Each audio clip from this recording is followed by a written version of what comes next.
Hello champions, क्या हाल चाल। वापस से आप लोगों का स्वागत है आपके प्यारे उत्कर्ष जूनियर बैच में, जहां पे हम लोग क्लास 10 का पहला चैप्टर स्टार्ट किए थे। चैप्टर का नाम है केमिकल रिएक्शन एंड इक्वेशन। और जैसा कि मैंने आपको वादा किया हुआ है कि इस बैच में आपको क्लास 10 का पूरा साइंस पढ़ाया जाएगा, वो भी पूरा पेड लेवल बैचेस के कंटेंट के बराबर। ये नॉर्मल यूट्यूब बैचेस के जैसा नहीं होने वाला है। ये जो बैच होगा, आप पेड बैचेस में जितना कंटेंट पढ़ते हो उससे ज्यादा यहाँ पे आपको सिखाया जाएगा। और साइंस में तीनों सब्जेक्ट में पढ़ाऊंगा, फिजिक्स भी पढ़ाऊंगा, केमिस्ट्री भी पढ़ाऊंगा, बायोलॉजी भी पढ़ाऊंगा। फिलहाल तो अभी केमिस्ट्री का पहला चैप्टर स्टार्ट हुआ है। इसके बाद एक फिजिक्स का भी चैप्टर पढ़ा दूंगा, एक केमिस्ट्री का भी चैप्टर पढ़ा दूंगा, जिससे आपको टर्म वन में कोई दिक्कत नहीं होगा। अगर आप इस बैच से भी साइंस पूरा करते हो ना, तो आप इजीली सीबीएसई बोर्ड एग्जामिनेशन में 95% से ज्यादा मार्क्स ले आओगे। तो पेड बैच का चक्कर छोड़ो, आप एटॉमिक आशीष चैनल में फ्री बैच से ही 95% मार्क्स ले आओ। बस आपके लिए क्या करना है, तो आपको यहां पे चैनल को सब्सक्राइब करना है, वीडियो को लाइक करना है और दोस्तों के साथ शेयर करना है। तो चलिए देर ना करते हुए अब लेक्चर को करते हैं स्टार्ट। तो लास्ट लेक्चर में हम लोगों ने यह समझा था कि केमिकल रिएक्शन किसको कहते हैं, और काफी अच्छे अच्छे एग्जांपल से मैंने आपको केमिकल रिएक्शन बताया था। साथ ही साथ आप लोग को यह भी बताए थे कि केमिकल चेंज क्या होता है, फिजिकल चेंज क्या होता है, और एक छोटा सा होमवर्क दिए थे। मैंने ये देखा था कि आप लोग कोई होमवर्क नहीं किए हो, क्योंकि लास्ट वीडियो में कोई एक सिंगल बच्चा कमेंट नहीं किए थे। ये काफी अच्छी बात नहीं है। ये जब भी आप लोग को होमवर्क दिया जाता है तो प्लीज आप वो होमवर्क को ट्राई करना। तो आज के इस लेक्चर में सबसे पहले हम लोग थोड़ा सा रिकैप लेंगे और उसके बाद होमवर्क करेंगे, फिर आज का लेक्चर में आगे बढ़ेंगे। देखो, लास्ट लेक्चर में अगर मैं बात करूं तो आपको बताया था कि फिजिकल चेंज क्या होता है। फिजिकल चेंज क्या होता है? एक ऐसा चेंज जहां पे कोई नया सब्सटेंस का फॉर्मेशन नहीं होता है, सिर्फ सब्सटेंस का फिजिकल स्टेट या कुछ फिजिकल प्रॉपर्टीज बदलते हैं। जैसे अगर हम फिजिकल चेंज का बात करें तो फिजिकल चेंज का क्या है? मेल्टिंग, बॉइलिंग, ये सब एग्जांपल थे फिजिकल चेंज के। केमिकल चेंज का अगर बात करोगे तो केमिकल चेंज किसको कहते हैं? एक ऐसा चेंज जिसके बाद में जो नया सब्सटेंस बना है उसका प्रॉपर्टी इनिशियल वाले सब्सटेंस से कंप्लीटली अलग हो, तो वैसे चेंज को हम लोग कहते हैं केमिकल चेंज। और कुछ आपको एग्जांपल दिए थे जिसमें आपको पहचानना था कि फिजिकल चेंज क्या है, केमिकल चेंज कौन सा है। तो आओ हम लोग लेक्चर को करते हैं स्टार्ट। ये हमारा लेक्चर 2 होने वाला है। और आज का हमारा टारगेट क्या क्या होगा? तो आज हम लोग बेसिकली देखेंगे कुछ केमिकल रिएक्शंस से रिलेटेड एक्टिविटीज के बारे में बात करेंगे जो आपका एनसीईआरटी में दिया हुआ है। तो उससे पहले चलो होमवर्क क्वेश्चन को डिस्कस करते हैं। आप लोग कमेंट में अभी भी आंसर कर सकते हो। देखो, सबसे पहला बोला है from the given example identify the chemical changes. तो इन एग्जाम्पल में आपको आइडेंटिफाई करना है कि कौन केमिकल चेंज है। सबसे पहला आपको दिया हुआ है फर्मेंटेशन ऑफ ग्रेप्स। ये तो मैं लास्ट क्लास में ही आप लोग को पढ़ाया था कि ग्रेप्स का जो फर्मेंटेशन है वो एक प्रकार का केमिकल चेंज है। तो ये आपका केमिकल चेंज होगा। तो यहां पे आपको आइडेंटिफाई करना है कौन कौन केमिकल चेंज है। Next, burning of candle. Burning of candle भी एक प्रकार का केमिकल चेंज है, क्योंकि एक बार कैंडल बर्न हो गया उसको रिवर्स नहीं कर सकते हैं। ठीक है। Evaporation of alcohol. तो इवापोरेशन में क्या होगा? जो लिक्विड एल्कोहल है उसको गैसियस में बदलेंगे। तो लिक्विड को गैस में बदलने का जो प्रोसेस है वो फिजिकल प्रोसेस होता है, केमिकल चेंज नहीं होता है। तो ये मेरा केमिकल चेंज नहीं होगा। फ्रीजिंग ऑफ वाटर, फ्रीजिंग भी एक प्रकार का फिजिकल चेंज है, तो ये भी मेरा आंसर नहीं होगा। Turning brown of freshly cut apple in the air. आप देखे होंगे जब आप कोई भी सेब को काट करके थोड़ा देर उसको हवा में छोड़ दोगे तो क्या होता है, वहां पे ब्राउन कलर का एक कोटिंग लगने लगता है। वो एक्चुअली में जो एयर है ना, वो एप्पल में प्रेजेंट इंग्रेडिएंट के साथ में रिएक्ट करने लगता है। तो वो भी एक प्रकार का क्या है? Chemical change. तो यहां पे अगर हम बात करें तो ये भी तुम्हारा केमिकल चेंज है। आगे सुनिए नेक्स्ट। अगर हम ग्रोथ ऑफ प्लांट का बात करें तो बताओ, तो एक बार प्लांट बड़ा हो गया, क्या तुम उसको वापस से छोटा कर सकते हो? नहीं कर सकते हो। तो ये भी तुम्हारा केमिकल चेंज है। ये भी केमिकल चेंज है। आगे देखो next, dissolution of sugar in water. अब देखो, dissolution of sugar in water कहने का मतलब क्या है? शुगर को हम वाटर में डिसॉल्व कर रहे हैं। तो शुगर को वाटर में डिसॉल्व करने का जो प्रोसेस है वो एक प्रकार का फिजिकल चेंज है, वहां पे कोई चेंजेस नहीं होता है। अब बताओ, आप शुगर को डिसॉल्व करने से पहले खा करके देखना मीठा लगेगा कि नहीं लगेगा, तो ऑब्वियसली मीठा लगेगा। अब उसको तुम पानी में डाल करके पियो तब भी तुम्हारा मीठा लगेगा। तो वहां पे कोई नया सब्सटेंस थोड़ी ना बन रहा है। शुगर पानी के बाहर या पानी के अंदर, दोनों केस में शुगर का ही प्रॉपर्टी रहता है, उसका केमिकल कॉम्पोजिशन सेम रहता है। तो ये भी तुम्हारा फिजिकल चेंज है, मतलब ये तुम्हारा केमिकल चेंज नहीं कहलाएगा। और लास्ट है fading of coloured clothes in fading of coloured cloth in the sun, यानी जो कलर्ड क्लोथ है जिनके ऊपर में कलर होता है, उसको सनलाइट के प्रेजेंस में छोड़ दोगे तो वो फेड कर जाता है, उसका रंग जो है वो फीका पड़ने लगता है। तो एक बात बताओ ना कि एक बार क्लोथ का कलर चला जाता है, क्या वापस से वो कलर को ला सकते हो? क्या नहीं ला सकते हो। तो ये भी एक प्रकार का क्या होगा आपका, तो ये भी एक प्रकार का केमिकल चेंज होगा ये। तो यहां पे कौन कौन आपका केमिकल चेंज था? ए था, बी था, ठीक है, फिर आपका कौन है, तो ए बी, फिर आपका ई था, ठीक है, एफ था, और कौन था तुम्हारा, एच था। तो ये सारे आपके एग्जाम्पल थे केमिकल चेंज के। इसके अलावा जो है वो सारे एग्जाम्पल है फिजिकल चेंज का। बात क्लियर है? तो अब हम लोग केमिकल रिएक्शंस या केमिकल चेंज के ऊपर में और बात करेंगे, और कुछ एक्टिविटीज के मदद से हम लोग समझेंगे कि केमिकल चेंज किसको कहते हैं, या फिर किस प्रकार से पता किया जाता है कि जो गिवन चेंज है वो केमिकल चेंज है या नहीं है। तो हम लोग कुछ कुछ एक्टिविटी, कुछ कुछ एग्जांपल्स देख करके समझते हैं। ये सारा एग्जांपल आपको एनसीईआरटी में दिया हुआ है, ध्यान से देखना। देखो, सबसे पहला जो एग्जांपल है वो है बर्निंग ऑफ मैग्नीशियम रिबन। तो इसके मदद से हम लोग क्या करेंगे, केमिकल चेंज को समझेंगे। अब अगर हम बात करें तो यहां पे इस एक्टिविटी का एम क्या है, to study reaction between magnesium and oxygen to form magnesium oxide. इस एक्टिविटी के मदद से हम लोग समझेंगे कि मैग्नीशियम और ऑक्सीजन के बीच में किस प्रकार से रिएक्शन होता है और मैग्नीशियम ऑक्साइड का फॉर्मेशन होता है। अब इसके लिए आपको क्या क्या चाहिए, तो इसके लिए चाहिए बर्नर। अब देखो बर्नर किसको कहते हैं, ये जो दिखाई दे रहा है ना, इसी को हम लोग बोलते हैं बर्नर, ठीक है। दूसरा चाहिए मैग्नीशियम रिबन। तो मैग्नीशियम बेसिकली मेटल होता है, और वो मेटल ना पतला सा रिबन के फॉर्म में होता है, तो आपको उस मैग्नीशियम का रिबन चाहिए, ठीक है। आगे आपको सैंड पेपर चाहिए। सैंड पेपर क्यों चाहिए, ये भी सवाल आप लोग को बोर्ड में पूछा जाता है, ध्यान से सुनिएगा, आगे उसका आंसर हम देंगे। और एक चाहिए वॉच ग्लास। वॉच ग्लास मतलब क्या होता है, एक कांच का कटोरा टाइप का होता है, तो ये है आपका वॉच ग्लास, ये है मैग्नीशियम रिबन। एक और चीज का जरूरत पड़ता है, इसको टोंग बोलते हैं, ठीक है। टोंग बेसिकली अगर हिंदी में बात करें, चिमटा समझ रहे हो ना, जैसे मम्मी जब घर में रोटी वगैरह पकाती होगी तो ऐसे पकड़ करके एक चिमटा होता है ना, उसी प्रकार से अगर हम केमिस्ट्री लैब में जाएं तो वहां पे एक चिमटा टाइप का होता है, जिससे हम लोग बीकर को होल्ड, सॉरी टेस्ट ट्यूब को होल्ड करते हैं, या फिर किसी चीज को बर्न करना होता है तो होल्ड करके रखते हैं, तो उसी को हम लोग टोंग बोलते हैं। तो ये आप देख सकते हो टोंग का स्ट्रक्चर। बात क्लियर है? तो ये सब आपको मटेरियल रिक्वायर्ड का, सॉरी ये सब आप लोग को मटेरियल का जरूरत पड़ेगा।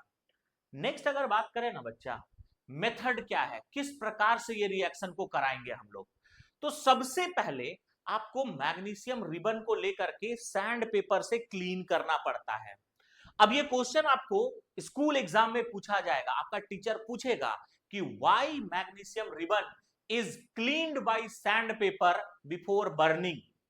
बात क्लियर है? तो इसका सिंपल सा आंसर क्या देना है आपको, मैग्नीशियम रिबन को बर्न करने से पहले सैंड पेपर से इसलिए क्लीन किया जाता है क्योंकि मैग्नीशियम रिबन जो है उसके ऊपर में जो मैग्नीशियम का एटम है वो एटमोस्फियर में प्रेजेंट ऑक्सीजन के साथ रिएक्ट करके मैग्नीशियम ऑक्साइड का एक लेयर बना लेता है, और वो लेयर जो है वो अंदर में प्रेजेंट मैग्नीशियम एटम को जलने नहीं देता है।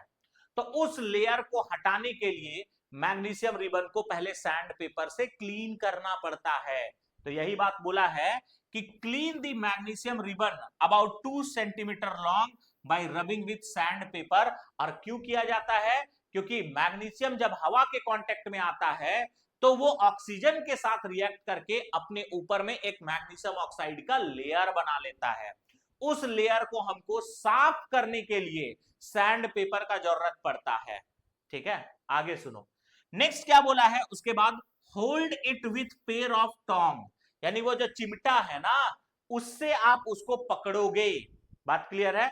फिर बोला है burn it using spirit lamp और बर्नर।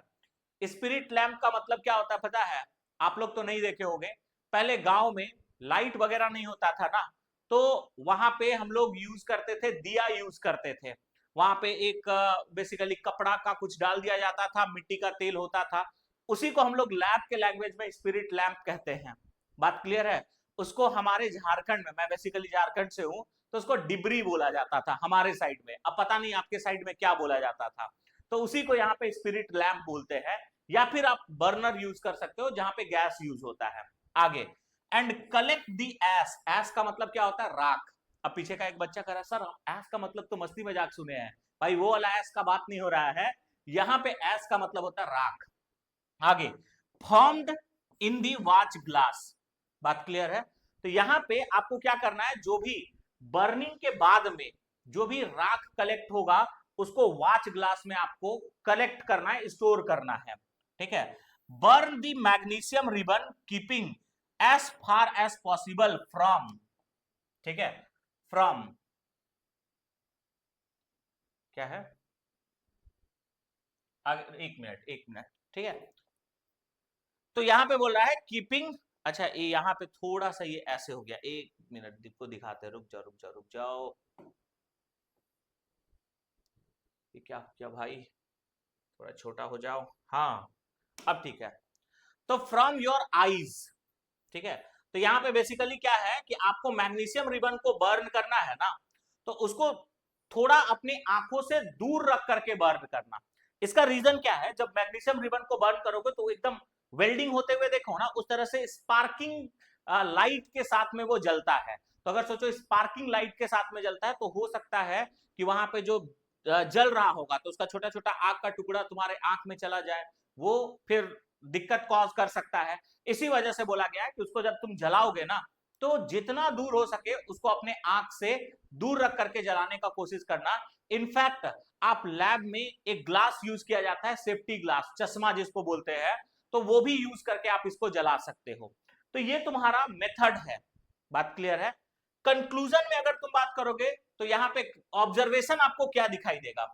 ऑब्जर्वेशन मतलब जब जलाओगे, ये प्रोसेस करोगे तो क्या दिखाई देगा? It is observe that magnesium ribbon Burns with dazzling white light. हम बोले ना पूरा एकदम व्हाइट लाइट के साथ में ये बर्न करता है, and changes into white powder. जो राख होता है ना वो व्हाइट पाउडर के जैसा होता है। This powder formed is magnesium oxide. और यहां पे जलने के बाद जो पाउडर इकट्ठा हो रहा है वो बेसिकली किसका होता है? तो मैग्नीशियम ऑक्साइड का होता है। आगे सुनो, नेक्स्ट। नेक्स्ट अगर बोलोगे तो कंक्लूजन में क्या है? तो magnesium burns in air and combine with oxygen to form magnesium oxide. यानी इस रिएक्शन के या इस एक्टिविटी के मदद से हमको क्या पता चल रहा है कि जो मैग्नीशियम है ना, उसको जब हम ऑक्सीजन के प्रेजेंस में जलाएंगे तो ये मैग्नीशियम ऑक्साइड में बदल जाएगा।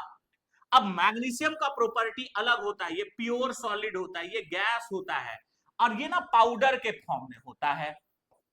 ये कैसा होता है? पाउडर के फॉर्म में होता है। तो मैग्नीशियम का प्रॉपर्टी अलग होगा, ऑक्सीजन का प्रॉपर्टी अलग होगा, और मैग्नीशियम ऑक्साइड का प्रॉपर्टी अलग होगा। अब देखो, जो तुम्हारा फाइनल सब्सटेंस बना है उसका प्रॉपर्टी पहले वाले सब्सटेंस से कंप्लीटली अलग है।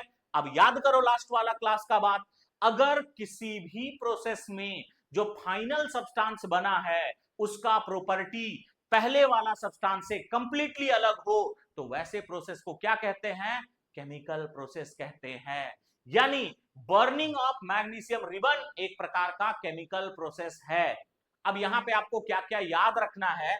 एक्टिविटी से वैसे तो सवाल पूछा नहीं जाता है, मेन आपको ये याद रखना है कि मैग्नीशियम को ऑक्सीजन के प्रेजेंस में जलाया जाए तो क्या बनता है? तो बनता है MgO, जिसको मैग्नीशियम ऑक्साइड भी कहते हैं। अब एक बच्चा कहेगा सर ये इक्वेशन अभी बैलेंस नहीं है। मत करो बैलेंस, क्योंकि इसी चैप्टर में हमको बैलेंसिंग सीखना है। कैसे बैलेंस करते हैं वो सारा बात आपको सिखाएंगे, अभी बस इक्वेशन लिखना सीखिए आप लोग। बात क्लियर है? आगे एक क्वेश्चन यहां से आपको पक्का स्कूल में पूछा जाएगा। अभी हम तुम लोग का क्लास टीचर से बात कर लिए हैं, वो बता दिए हम लोग को फोन में कि ये क्लास 10th का जब एग्जाम होगा टर्म 1 का, तो हम ये जरूर सवाल पूछेंगे कि मैग्नीशियम रिबन को हम लोग सैंड पेपर से क्यों क्लीन करते हैं बिफोर बर्निंग। तो इसका आंसर क्या दोगे बच्चों? इसलिए क्लीन करते हैं क्योंकि वो ऑक्सीजन के प्रेजेंस में, ठीक है, मैग्नीशियम रिबन जो है उसमें मैग्नीशियम एटम ऑक्सीजन के साथ रिएक्ट करके मैग्नीशियम ऑक्साइड का एक लेयर बना लेता है। वो लेयर मैग्नीशियम को जलने नहीं देता है, इसी वजह से उसको हटाना पड़ता है, और हटाने के लिए सैंड पेपर से रब करना पड़ता है। अब देखो, सिर्फ बोल करके नहीं बताएंगे, ये लिखा हुआ भी है, देखो ध्यान से क्या बोला है, why magnesium ribbon is cleaned before burning. तो इसका सिंपल सा आंसर क्या है, magnesium metal has a shining surface but due to attack of moist air it is coated with white layer of magnesium oxide. To use it for any chemical reaction it is first rubbed with sandpaper।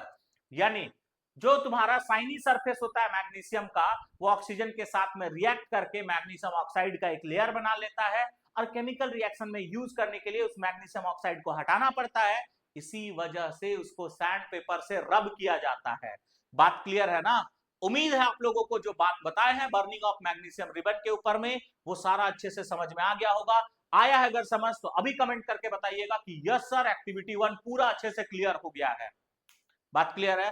तो चलो अब हम लोग आगे बढ़ते हैं और activity 2 के तरफ बढ़ते हैं। सुनिए आप ध्यान से, अगर हम एक्टिविटी 2 में बात करें तो एक्टिविटी 2 में हमें क्या पढ़ना है?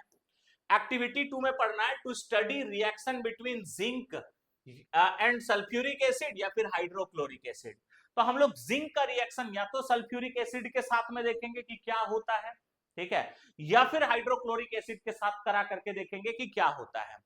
अब ये रिएक्शन कराने के लिए भी तो हमें मटेरियल्स रिक्वायर्ड चाहिए, ठीक है। कोई भी रिएक्शन कराने के लिए तुम्हारा बाबूजी के घर से थोड़ी ना सामान आएगा, लैब से तो लोगे ना भाई, ठीक है। तो क्या क्या आपको केमिकल रिक्वायर्ड है, क्या क्या आपको लैब से निकालना होगा, चलिए उसके बारे में बात करते हैं। तो आपको मटेरियल क्या क्या रिक्वायर्ड होगा? एक चाहिए कॉनिकल फ्लास्क। अब ये जो दिख रहा है ना कांच का बोतल, ठीक है, कोन के शेप में, इसी को बोलते हैं कॉनिकल फ्लास्क, इसी को बोलते हैं कॉनिकल फ्लास्क। आगे आपको चाहिए टेस्ट ट्यूब। बात क्लियर है? टेस्ट ट्यूब का यहाँ पे आपको स्ट्रक्चर नहीं दिख रहा होगा, इस तरह से एक ट्यूब लाइक स्ट्रक्चर होता है, इसको हम लोग टेस्ट ट्यूब कहते हैं। आगे आपको चाहिए जिंक ग्रेन्यूल्स, रिएक्शन करा रहे हो जिंक के साथ तो जिंक ग्रेन्यूल चाहिए ना। फिर आपको चाहिए या तो डाइल्यूट हाइड्रोक्लोरिक एसिड यानी HCl, या तो आपको चाहिए सल्फ्यूरिक एसिड जिसको हम लोग बोलते हैं H2SO4। अब मेथड क्या है, कैसे इस रिएक्शन को कराओगे? इस रिएक्शन को कराने के लिए आपको क्या करना होगा, take a few zinc granules, granules का मतलब छोटा छोटा जिंक का टुकड़ा, इन द कॉनिकल फ्लास्क और टेस्ट ट्यूब, या तो आप कॉनिकल फ्लास्क में उसको डाल दो या टेस्ट ट्यूब में डाल दो। एड डाइल्यूट हाइड्रोक्लोरिक एसिड और सल्फ्यूरिक एसिड। तो वो जो तुम जिंक का टुकड़ा लिए हो उसमें या तो डाइल्यूट हाइड्रोक्लोरिक एसिड डाल दो या सल्फ्यूरिक एसिड डाल दो, दोनों में से कोई भी एक चीज डालना, दोनों मत डाल देना, ठीक है। आगे हम लोग बढ़ते हैं नेक्स्ट। इसके बाद आपको क्या दिखाई देगा, ठीक है, तो आप उसको टच करके देखना। बोला है टच दी कॉनिकल फ्लास्क और टेस्ट ट्यूब। अगर आप कॉनिकल फ्लास्क में रिएक्शन करा रहे हो तो कॉनिकल फ्लास्क को छू करके देखना, टेस्ट ट्यूब में रिएक्शन करा रहे हो तो टेस्ट ट्यूब को छू करके देखना। Is there any chemical change, sorry, is there any change in temperature? क्या उसको छूने से वहां पे कोई भी टेम्परेचर में चेंज हुआ है? तो आप तो अभी रिएक्शन करा नहीं रहे होंगे क्योंकि आप अभी लेक्चर देख रहे हो। तो मैं बता देता हूं कि अगर आप टेस्ट ट्यूब को या फिर कॉनिकल फ्लास्क को छुओगे ना तो वहां पे टेम्परेचर में चेंज आता है। तो यहाँ पे क्वेश्चन के जैसा है, तो यहाँ पे बोलोगे यस वहां पे टेम्परेचर में चेंज होगा, yes there is change in temperature, there is change in temperature, वहां पे टेम्परेचर में चेंज होगा। बात क्लियर है? अब देखो ऑब्जर्वेशन आपको क्या दिखाई देगा, ठीक है, ये तो एक क्वेश्चन था उसको हम आंसर कर दिए। अब मेन ऑब्जर्वेशन का बात करते हैं। हम क्या किए, तो हम लोग एक कॉनिकल फ्लास्क लिए, उसमें जिंक ग्रेन्यूल लिए, उसके बाद उसमें हाइड्रोक्लोरिक एसिड या सल्फ्यूरिक एसिड पोर कर दिए। तो आपको दिखेगा कि bubbles of hydrogen gas are formed to rise briskly from the surface of zinc pieces.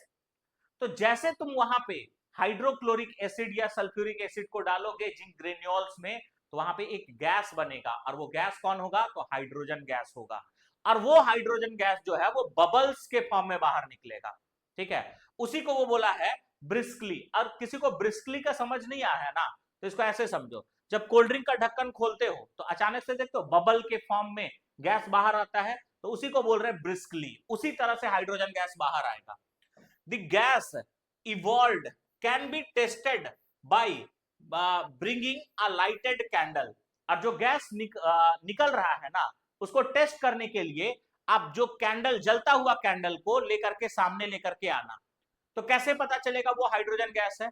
आप लोग 9th स्टैंडर्ड में पढ़े होंगे कि जैसे हम लोग कोई भी हाइड्रोजन गैस के सामने में कोई बर्निंग कैंडल को लेकर के आते हैं, तो वो पॉपअप साउंड के साथ में बर्न करता है। ये पॉपअप साउंड क्या? पटाखा के जैसा जलना शुरू होगा। यानी जैसे तुम कैंडल को लाओगे ना सामने उस गैस के, तो पट पट पट पट पट पट ऐसे करके आवाज करना शुरू करेगा, यानी पॉपअप साउंड के साथ में वो बर्न करेगा। तो देखो, it is found to burn with a popping sound, उसी को हम लोग पॉपअप साउंड भी बोलते हैं। Further the flask is found to be hot. तो यही यहाँ पे आप लोग को क्वेश्चन भी पूछे थे। तो यहाँ पे क्या होगा, क्या ऑब्जर्वेशन आपको दिखाई दे रहा है? जैसे आप जिंक ग्रेन्यूल में हाइड्रोक्लोरिक एसिड या सल्फ्यूरिक एसिड को डालोगे, तो वहां बबल्स के फॉर्म में हाइड्रोजन गैस बाहर निकलेगा। अब वो हाइड्रोजन गैस ही है, ये कैसे पता चल रहा है? ये हम लोग को पता कैसे चला? ये हम लोग को पता चल रहा है कैंडल को सामने लाने से। कैंडल को हम जैसे सामने लाए, वो पट पट पट पट पट पट यानी पॉपिंग साउंड के साथ में बर्निंग करना शुरू हो गया। साथ ही साथ जब हम टेस्ट ट्यूब को या कॉनिकल फ्लास्क को छुएंगे तो वो गर्म फील होगा। आगे कंक्लूजन क्या है? इस रिएक्शन का कंक्लूजन क्या है? कंक्लूजन यही है कि zinc react with dilute sulphuric acid और hydrochloric acid with the evolution of hydrogen gas and heat. ठीक है, अब देखो यहां से हीट बाहर निकल रहा है, तो इस रिएक्शन को हम लोग क्या कहेंगे? Exothermic reaction. अब यहां से आपको क्या क्या क्वेश्चन पूछा जा सकता है, ध्यान से सुनो। सबसे पहला बात तो रिएक्शन ध्यान रखना कि अगर जिंक है, ये सॉलिड स्टेट में होता है, इसको हाइड्रोक्लोरिक एसिड HCl के साथ में रिएक्शन कराए हो, तो यहां पे बनेगा ZnCl2 plus H2 gas. Plus क्या बनेगा? H2 gas. अब बच्चा बोलेगा कि सर H2SO4 के साथ कराएंगे तो Zn को अगर हम H2SO4 के साथ कराए तो बनेगा यहां ZnSO4 प्लस H2 गैस। अब क्या क्या बात आपको याद रखना है, बोर्ड में आपको क्या क्या सवाल पूछा जा सकता है? देखो, सबसे पहला बात यहां से हमें यह पता चल गया कि मेटल जब भी एसिड के साथ रिएक्ट करता है तो वहां पे कौन सा गैस बाहर निकलता है? हाइड्रोजन गैस बाहर निकलता है। यानी सिंपल सा बात हम लिखेंगे, on reaction of metal with acid H2 gas is produced। कौन सा गैस निकलता है? तो H2 गैस निकलता है, बात नंबर 1। दूसरा, H2 गैस को हम लोग टेस्ट कैसे करते हैं? टू टेस्ट, यहां पे लिखा हुआ है, देखो बार बार नहीं लिखते हैं। H2 गैस को टेस्ट करने के लिए क्या करते हैं कि एक बर्निंग कैंडल को लेकर के आएंगे और H2 गैस जो है वो कौन सा साउंड के साथ बर्न करेगा? पॉपिंग साउंड के साथ बर्न करेगा। तो ये भी सवाल पूछा जाता है। तुमको ऐसा क्वेश्चन पूछ लेगा कि एक अननोन गैस है, उसके सामने में हम कैंडल लेकर के गए, वो पॉपिंग साउंड के साथ में बर्न कर रहा है, बताओ वो अननोन गैस कौन सा होगा? What is the unknown gas? तो आप बोलोगे हाइड्रोजन गैस। बात क्लियर है? सेकंड, ये भी याद रखना कि जब भी एसिड और मेटल रिएक्ट करेगा तो उस केस में हीट बाहर निकलता है। यानी reaction of acid with metal जो है वो एक प्रकार का एक्सोथर्मिक रिएक्शन होगा। It is a type of exothermic reaction. एक सवाल पूछा जा सकता है, व्हाट इज एक्सोथर्मिक रिएक्शन? तो एक्सोथर्मिक रिएक्शन क्या है? A reaction in which heat is evolved और हीट इज रिलीज्ड, उसी को हम लोग बोलते हैं एक्सोथर्मिक रिएक्शन। उम्मीद है एक्टिविटी 2 भी आप लोगों को अच्छे से समझ में आ गया है। अगर समझ में आ गया तो लिख दो सर एक्टिविटी 2 लॉक्ड, यानी समझ में आ गया, कोई दिक्कत नहीं है। हम लोग रॉक करेंगे, टीचर सॉक करेंगे और हम लोग पूरा कॉन्सेप्ट यहाँ पे अच्छे से सीखेंगे। तो आओ हम लोग चलते हैं एक्टिविटी 3 के तरफ, इसी फंडा के साथ में, इसी तरह के कॉन्सेप्ट क्लियरिटी के लिए। तो आ जाओ एक्टिविटी 3 के तरफ। ठीक है, अरे ये भी एक्टिविटी 2 लिख दिया क्या? Is there any change in temperature? 2 बार हो गया क्या ये? कोई नहीं, हाँ 2 बार हो गया भाई ये। चलो इसको हटा देते हैं। अब आ जाते हैं एक्टिविटी 3। अब इसको थोड़ा सा छोटा कर देते हैं, ठीक है। बोल रहा है एक बच्चा, छोटा करने का क्या जरूरत है सर? अरे दिखाई नहीं दे रहा भाई, तो इसको छोटा किया जाए, कर देते हैं छोटा। अब देखो एक्टिविटी 3 में हम लोग क्या कर रहे हैं, तो एक्टिविटी 3 में लेड नाइट्रेट और केआई के बीच का रिलेशन देखेंगे। लेड नाइट्रेट को केआई के साथ में रिएक्शन कराएंगे तो क्या होगा। देखो अभी तक तुम दो एक्टिविटी सीख चुके हो। पहला एक्टिविटी में जो केमिकल रिएक्शन हुआ था वहां पे क्या बदला था, फिजिकल स्टेट बदला था, याद है ना, सॉलिड, गैस और जो बना था वो पाउडर था। दूसरा वाला में भी केमिकल रिएक्शन हुआ था और कैसे पता चला था, एक तो हीट रिलीज हुआ था और दूसरा हाइड्रोजन गैस भी बाहर निकल रहा था, यानी इवोल्यूशन ऑफ गैस। अब इस एक्टिविटी के मदद से भी हम लोग देखेंगे कि केमिकल रिएक्शन कैसे पहचाना जा सकता है। तो यहां पे हम लोग क्या करते हैं, एक कंटेनर में लेड नाइट्रेट का सॉल्यूशन लेते हैं और एक कंटेनर में पोटासियम आयोडाइड का सॉल्यूशन लेते हैं, ठीक है, और उन दोनों को मिक्स करते हैं एक टेस्ट ट्यूब में। तो जैसे लेड नाइट्रेट और पोटासियम आयोडाइड मिक्स होता है ना, एक येलो कलर का प्रिसिपिटेट बनता है। आप कहेगा सर प्रिसिपिटेट क्या होता है, तो देखो किसी भी सॉल्यूशन में जो सॉलिड टाइप का सब्सटेंस होता है ना उसी को प्रिसिपिटेट कहते हैं।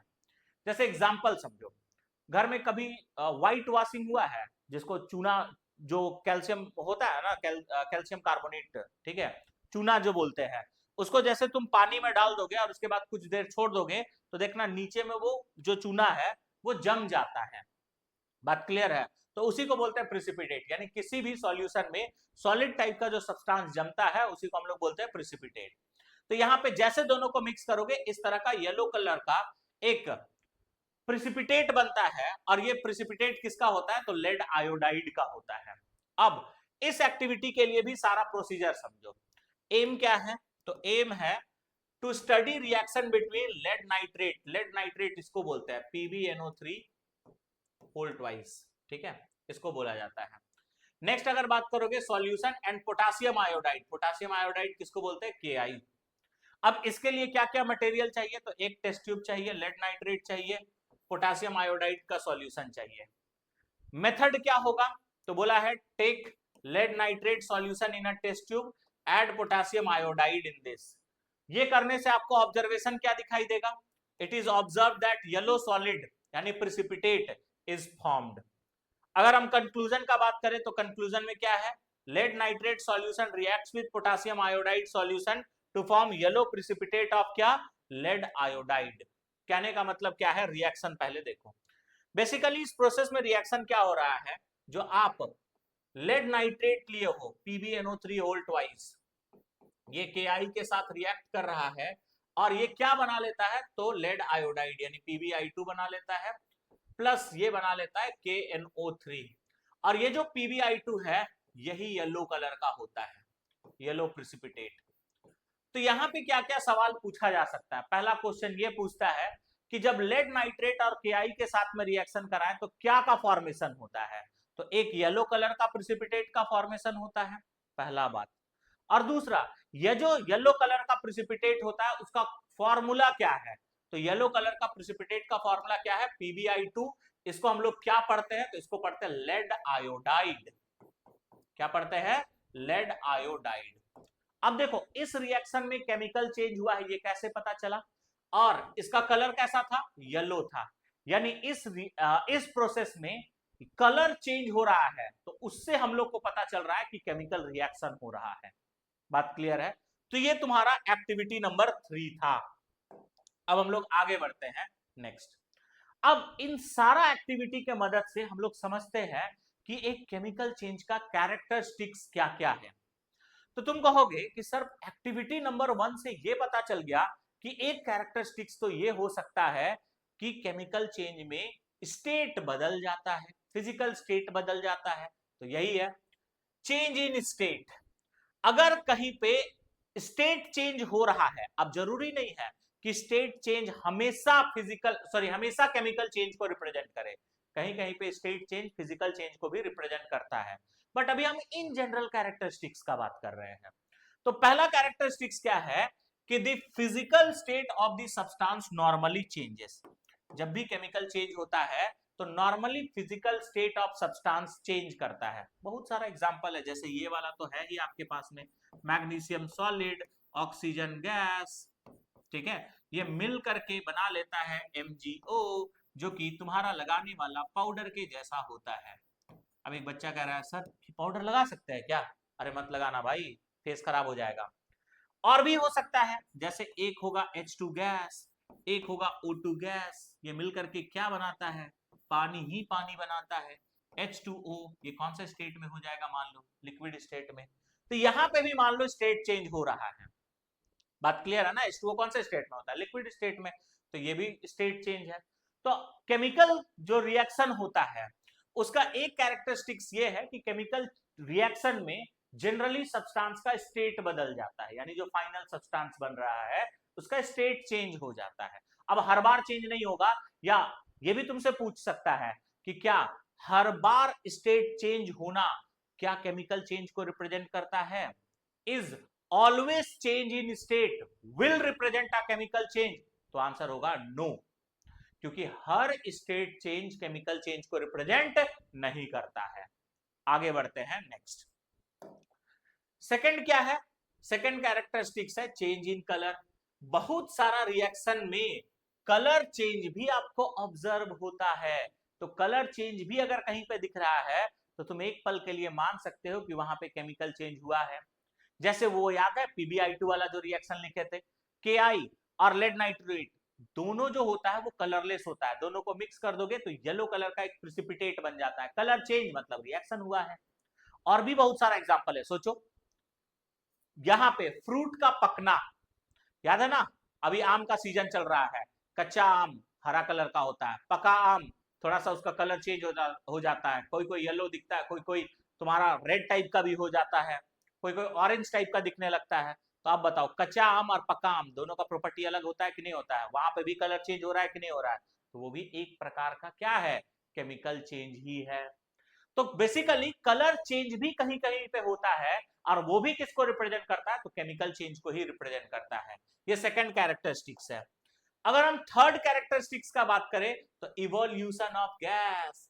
बहुत सारे केमिकल रिएक्शन में गैस का इवोल्यूशन होता है। तो अगर किसी प्रोसेस में गैस निकल रहा है मतलब समझ जाओ कि वहां पे केमिकल प्रोसेस हो रहा है। अब एक बच्चा कह रहा है सर गैस क्यों निकालेंगे, अभी तो गैस मिल ही नहीं रहा है। ठीक है, थोड़ा वार का सिचुएशन है, टेंशन नहीं लेना है, वो भी सिचुएशन सॉल्व हो जाएगा और जल्द से जल्द आप लोग को गैस मिलता रहेगा। अभी गैस जब तक नहीं मिल रहा है तुम लोग हीटर का यूज करो। अब बोलेगा कि बिजली बिल ज्यादा आता है, क्या करोगे? थोड़ा तो झेलना पड़ेगा ना। चलिए आगे बढ़ते हैं। देखो नेक्स्ट। नेक्स्ट अगर हम बात करें तो तीसरा कैरेक्टरिस्टिक्स क्या है केमिकल चेंज का? तीसरा कैरेक्टरिस्टिक्स है चेंज इन टेम्परेचर। अगर किसी भी प्रोसेस में टेम्परेचर का चेंज हो रहा है तो भी तुम मान करके चल सकते हो वहां पे केमिकल रिएक्शन हुआ है। जैसे याद है ना, H2SO4 और जिंक को जब रिएक्ट कराए थे, या जिंक और HCl रिएक्ट किया था, तो भी वहां पे टेम्परेचर का चेंज हुआ था, हीट रिलीज हुआ था। तो किसी भी प्रोसेस में अगर टेम्परेचर का चेंज हो रहा है तो भी आप बोल सकते हो कि वहां पे केमिकल चेंज हुआ है या केमिकल रिएक्शन हुआ है। तो most of the reaction are accompanied by temperature change. और टेम्परेचर चेंज का मतलब ये नहीं होता है कि हमेशा टेम्परेचर इंक्रीज करेगा, टेम्परेचर इंक्रीज भी कर सकता है या टेम्परेचर डिक्रीज भी कर सकता है। तो चेंज का मतलब इंक्रीज भी होना, डिक्रीज भी होना। आगे अगर हम बात करें तो इन जनरल अगर हम बात करें तो ये फ्लो चार्ट के मदद से समझ सकते हो कि what are the characteristics of chemical change. तो कैरेक्टरिस्टिक्स ऑफ केमिकल चेंज क्या हो सकता है? टेम्परेचर का चेंज हो सकता है, इवोल्यूशन ऑफ गैस हो सकता है, स्टेट का चेंज हो सकता है, या चेंज इन कलर हो सकता है। तो दीज आर सम फैक्टर्स या फिर सम कैरेक्टरिस्टिक्स जहां से आप पता लगा सकते हो कि कोई भी जो प्रोसेस है या फिर कोई भी जो चेंज है वो केमिकल चेंज है या नहीं है। तो आपको अगर स्कूल एग्जाम में पूछा जाएगा तो नॉर्मल सा क्वेश्चन पूछ देगा, what are the characteristics of chemical change, explain with few example. तो आप सिंपली लिख देना चेंज इन टेम्परेचर। टेम्परेचर का चेंज में आप एग्जांपल दे सकते हो reaction between zinc and HCl। Change in state आप Mg और O2 वाला एग्जांपल दे सकते हो। इवोल्यूशन ऑफ गैस वही जिंक और HCl वाला दे सकते हो। चेंज इन कलर PbNO3 और Ki वाला दे सकते हो, या फिर रिपनिंग ऑफ फ्रूट बोल सकते हो, फ्रूट का पकना बोल सकते हो, या फिर कुकिंग ऑफ फूड, फूड का कुक होने के बाद भी कलर चेंज हो जाता है, वो भी एक प्रकार का केमिकल प्रोसेस है। तो ये सब कुछ कुछ कैरेक्टरिस्टिक्स है केमिकल चेंज का। बात क्लियर है? तो आज के इस लेक्चर में हम लोगों ने 3 एक्टिविटी डिस्कस किया। उन 3 एक्टिविटी के मदद से सीखा कि किसी भी केमिकल रिएक्शन में, ठीक है, जो चेंज हुआ है वो पता लगाने के लिए हम लोग क्या क्या कैरेक्टरिस्टिक्स देख सकते हैं। तो वो कैरेक्टरिस्टिक्स हम डिस्कस किए। एक्टिविटी 1 से आपको मेन क्या याद रखना है, रिएक्शन याद रखना, और ये जरूर याद रख लेना क्योंकि तुम्हारे स्कूल का टीचर अभी फोन करके बताया भाई हमको कि हम ये पक्का क्वेश्चन देंगे कि मैग्नीशियम रिबन को सैंड पेपर से क्यों क्लीन किया जाता है बिफोर बर्निंग, ये वाला।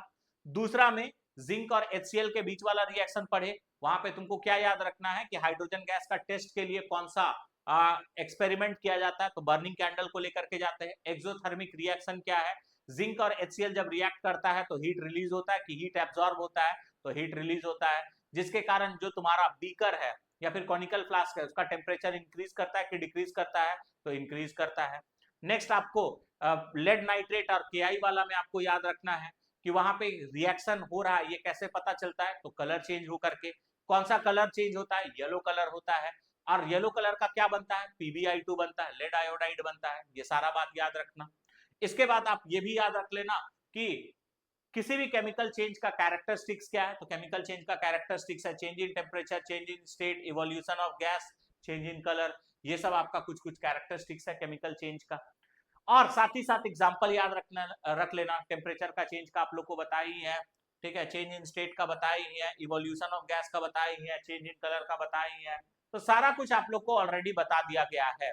उम्मीद है आप लोगों को ये सारा कुछ अच्छे से समझ में आ गया होगा और आप लोग ये लेक्चर पूरा देखे होंगे। देखो कभी भी लेक्चर जब देखते हो ना तो शुरू से लेकर के आप आखिरी तक जरूर देखना, क्योंकि यहाँ पे हम पूरा डिटेल में आप लोग को समझा रहे हैं, नॉर्मल वन शॉट वाला नहीं, वन शॉट वाला भी आएगा, हम क्वेश्चन भी आप लोग को प्रैक्टिस कराएंगे, इसके लिए टेंशन मत लो। एग्जाम से ठीक पहले ना हम रिवीजन वगैरह सारा कराएंगे। तो अभी क्या है, फुल फ्लेज में अच्छे से पढ़िए, नोट्स बनाइए, क्योंकि हम पहले ही बोल चुके हैं यहाँ पे क्यों पढ़े हो यार चक्कर में पेड बैचेस का, ठीक है, यहाँ पे फ्री में आपको पेड बैचेस के बराबर कंटेंट मिलेगा, टेंशन लेना नहीं है। तो चलिए फिर हम लोग मिलेंगे नेक्स्ट लेक्चर में एक नया कॉन्सेप्ट के साथ, और नया कॉन्सेप्ट में हम लोग नेक्स्ट लेक्चर में देखेंगे क्या, तो नेक्स्ट लेक्चर में हम लोग केमिकल इक्वेशन क्या होता है, केमिकल इक्वेशन लिखते कैसे हैं, ये सारा बात हम लोग बात करेंगे, एकदम बेसिक से सिखाएंगे केमिकल इक्वेशन लिखना, एक बार में समझ में आ जाएगा। बस चैनल को सब्सक्राइब करना, वीडियो को लाइक करना और अपने दोस्तों के साथ जरूर शेयर करना, ठीक है, क्योंकि इस चैनल में तुम जितना हेल्प करोगे मुझे ग्रो करने में ना, अभी तो मैं साइंस का ही प्रॉमिस किया हूं क्योंकि मैं अभी अकेले हूं, आप एक बार चैनल ग्रो करके देखो, हम सारा सब्जेक्ट का टीचर यहीं पे ला करके भर देंगे, और सेम मैं जिस एनर्जी के साथ में पढ़ाता हूं एकदम पेड बैचेस लेवल का हम टीचर ला करके यहाँ पे रख देंगे। बस आपको क्या करना है, चैनल को सब्सक्राइब करना है, दोस्तों के साथ शेयर करना है। तो चलिए फिर मिलते हैं नेक्स्ट लेक्चर में। तो सभी जूनियर्स को एक बार वापस से थैंक यू और बाय बाय।